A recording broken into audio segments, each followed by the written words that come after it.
All of us, the coffee producers in the world, our share, $25 billion. Germany, a non-coffee producing country, earns US dollars from coffee, 6.85 billion from coffee, more than all the African coffee producing countries. Hello, my people. This video now will show you say some African leaders know wetin dey happen. Some African leaders know wetin dey happen for this world. This thing when they happen for Africa now, right now, don't they open everything? Watch this video. After watching this video, you go learn. You go know say this president now, when we want speak, he know wetin dey happen. Can you imagine the whole Africa producing coffee? The whole world producing coffee is $400 and something billion. But to Africa share, the whole African share is $2.4 billion.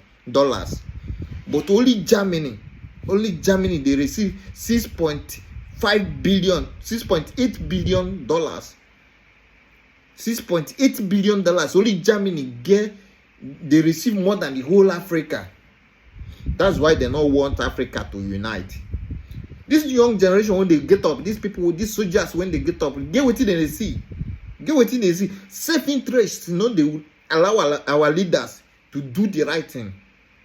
Self-interest. That's why they won't go invade Niger. Instead, to fight to this truth, to how Africa go better, make they enjoy us, then they enjoy for their country. I beg, make you watch the video. This is the issue of coffee. The global value of coffee businesses currently is US dollars 460 billion. 460 billion. This is the value of the coffee in the world. However, all the coffee producing countries in the world,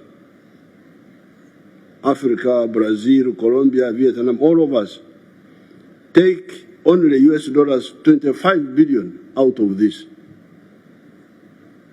The coffee business in the world, 460 billion. All of us, the coffee producers in the world, our share, $25 billion.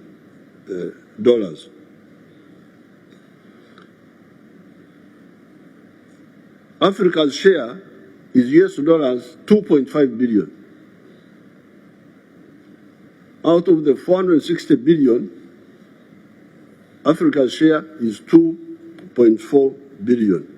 With Uganda taking $800 million, because we are now producing 800 million bags of 60 kilograms each. Germany, a non-coffee producing country, earns US dollars from coffee, 6.85 billion from coffee, more than all the African coffee producing countries. My young friend from Burkina Faso was asking about this, where the problem is. I could see he's very worried, our young soldier there. So you have the answer here. This is part of modern slavery. This is the modern slavery. What is causing this? Africa being locked into and also locking itself into only producing raw materials of agriculture, minerals, etc., and abstaining from adding value. A kilogram of good coffee today earns about US dollars 2.5. The same kilogram roasted and processed outside Africa earns about US dollars 40. So we get $2.5 for a kilo of coffee. Somebody who is clever outside gets $40. This is the hemorrhage that has stunted Africa's growth. There are other bottlenecks, but I do not have time to go into them.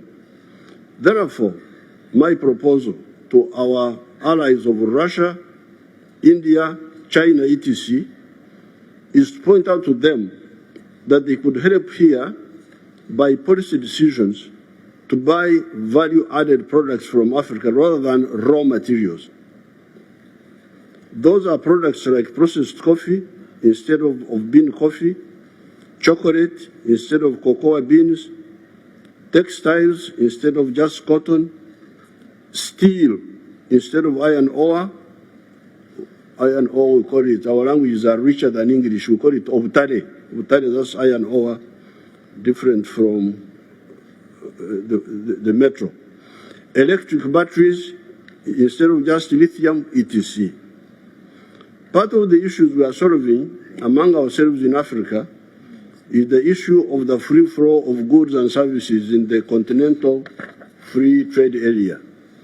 If this is addressed, the other problem of food, which people are talking about so much, for African societies, will also be partially addressed.